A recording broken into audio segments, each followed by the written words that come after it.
Hey everybody, how's it going? This is Rob over at the Nerds in the Attic podcast.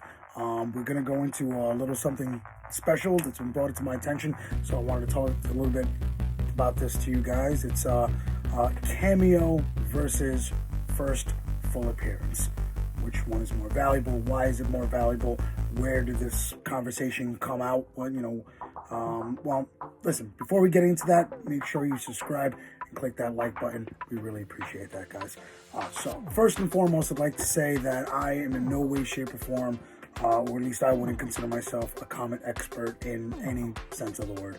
I can only honestly tell you that, most honest thing I can tell you is that I am a huge comic book fan. I've been collecting since I was 12 years old, and I'm 40 now, and I still collect comics. And with any luck, maybe my son will be a comic book fan as he gets older. So, with that said, let's just get right into it. First, we're going to talk about what I think is what people are saying is the difference. What's the difference between a cameo and a first full appearance of a character? Well, a cameo is the very first time a character shows up in a published comic book, whether it's on the last panel, whether it's a mention, whether it's a picture, whatever a cameo appearance, that's the cameo appearance.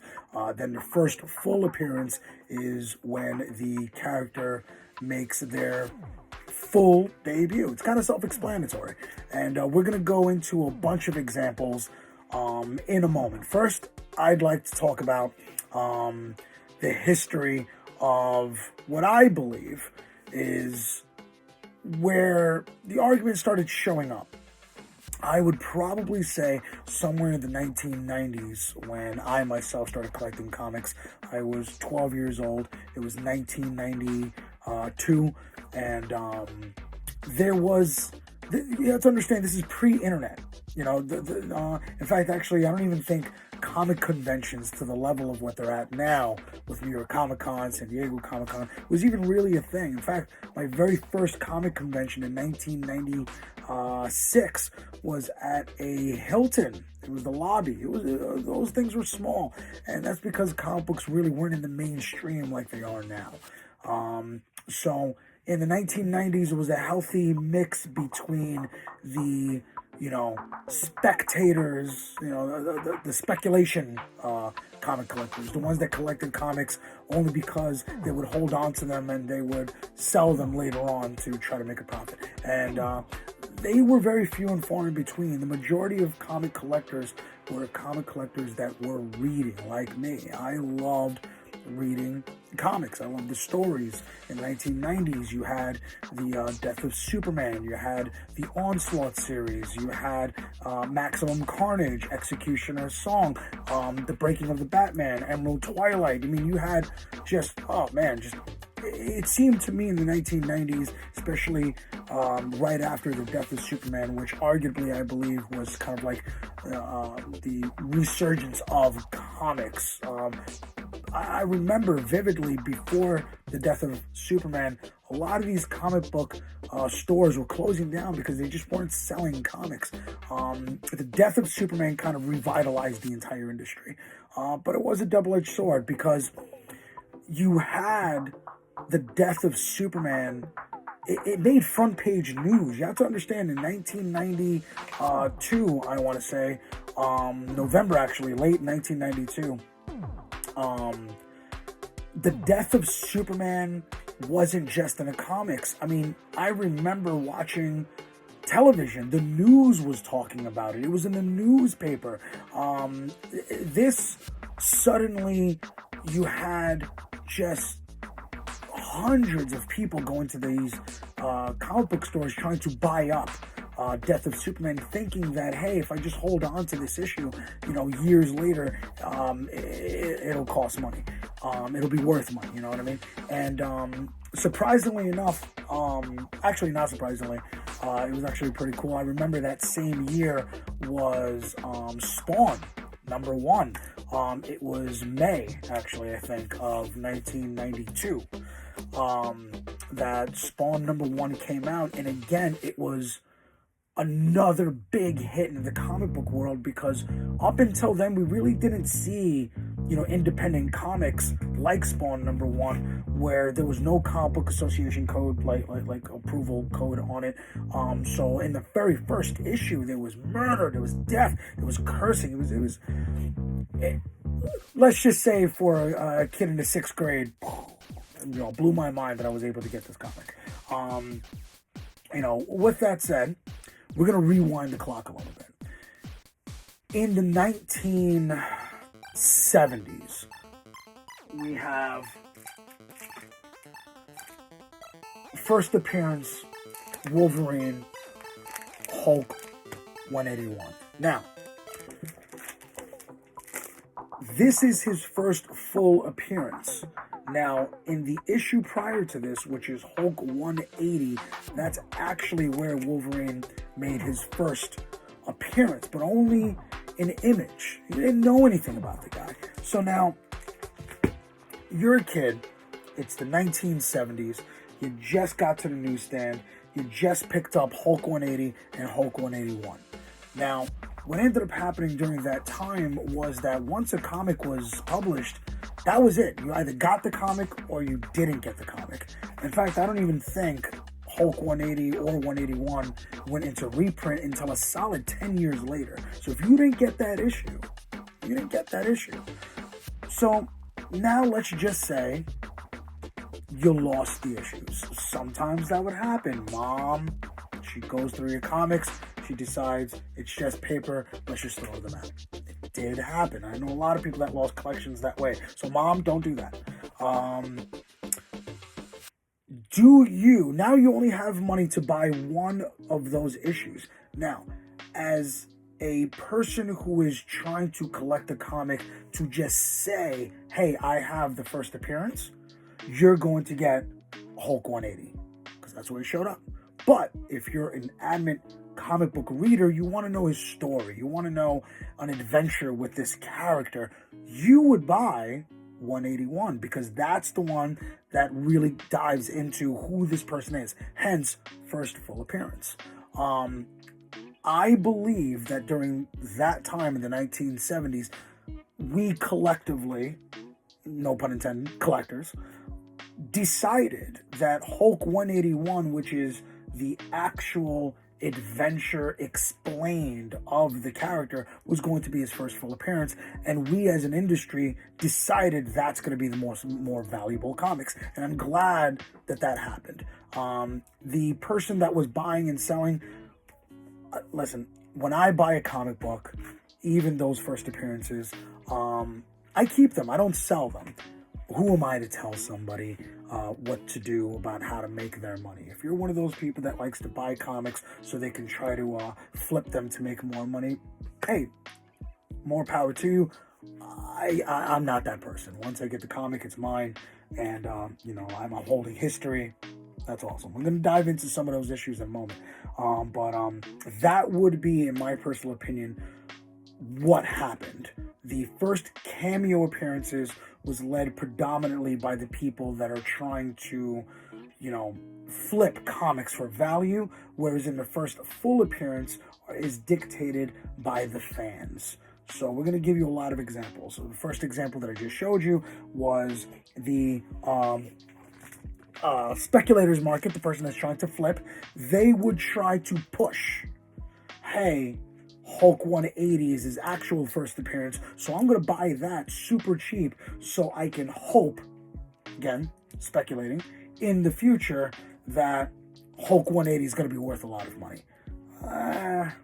Fine, I don't know. I can't relate to people like that. But if you have Hulk 181, this is the character's true full first appearance, meaning that this is where they themselves had their origin explained. They had an adventure. They were the primary character in this.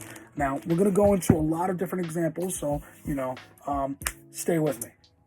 Okay, so we have here the first appearance of Supergirl. All right, cool cover. All right. Okay, now that first appearance was Action Comics 252. Now this was her first appearance. But approximately 1 year prior, there was this comic, which was Superman 123. This is the first appearance of Supergirl prototype. So in other words, you had a Supergirl-esque character who was actually not Kara Zor-El. If you read the comic, you'd find that this was actually just kind of like almost like a fantasy story. It wasn't in the continuity. This was literally the prototype. And then Kara Zor-El made her first appearance in this issue here. I have them both. I love them both. Part of my collection. Awesome. That's a perfect example of the not character, only character by name, Supergirl, not Kara Zor-El. We're in 2 different issues separated by 1 whole year. All right. Now we have the first appearance of Darkseid, which I don't have. That was 1970, New Gods, issue number 1. However, his cameo appearance was in Superman's pal, Jimmy Olsen, issue number 134. Now, he only, again, this comic you can get at a pretty decent price, at a pretty decent condition. But the thing is, again, Darkseid only showed up in, I think, maybe a panel on a screen on the last page of this comic. So yeah, that's his cameo appearance. But his full first appearance, New Gods. Don't have that one, but I'm working on it. Now we're going to go into a little bit more of the modern stuff. Now, again, we already explained why I feel during the 1960s and 70s, why the speculation market versus the actual, collecting market, where there was that difference.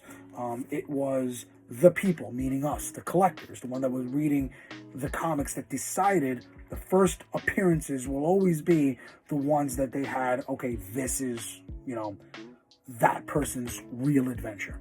Now we're going to go into my era, which is the 1990s. Now, I was blessed to be able to be in a generation of collectors that kind of was a healthy mixture. We didn't buy one issue. We more often than not bought multiple issues, because we would be like, okay, well, this issue is going to be the one that I'm going to read, and this one is going to be the one that I'm going to keep safe. And my generation was more like, okay, let's put them in bags. And not that I'm saying that those type of people weren't around in the 40s, 50s, 60s, but like the majority of the people that collected comics in the 40s and 50s and 60s, they would roll them up.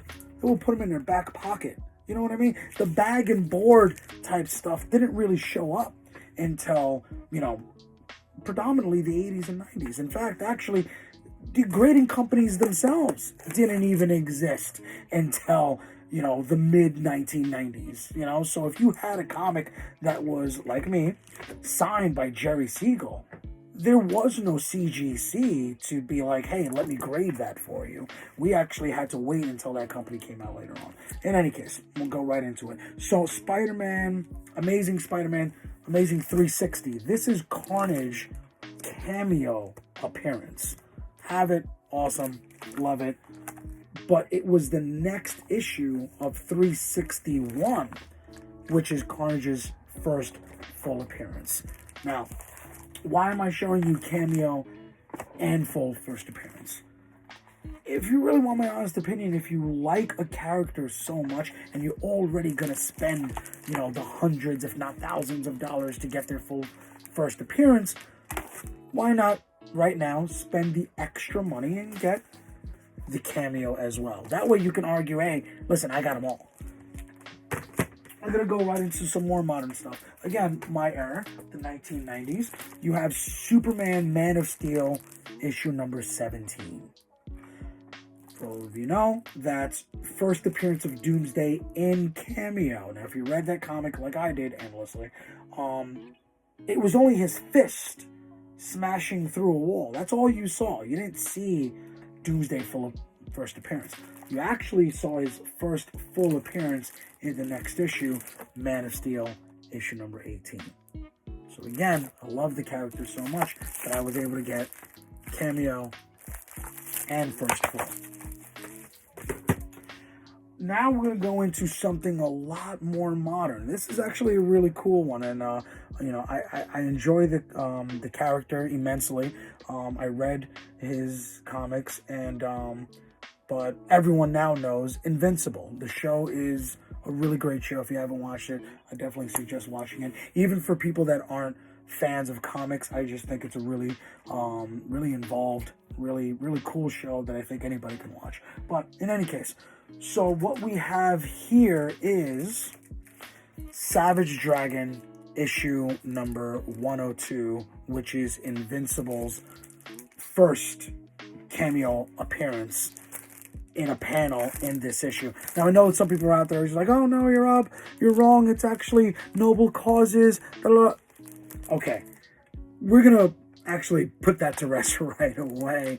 It was actually 3 issues. It was Savage Dragon 102, Tech Jacket number 1, and Noble Causes, I want to say issue number 3. Now, if you look at the publication dates, Noble Causes was published in December of 2002. Tech Jacket, issue number 1, was published November of 2002, which would mean that Tech Jacket came out before Noble Causes. Now, the Image publication thing will try to tell you that Noble Causes issue number 3 came out in May. Guys, I'm sorry. Just look up the issue right on that date. Noble Causes will actually say December of 2002. And then before Tech Jacket, which was November of 2002, it was Savage Dragon, which has a publication date of August 2002.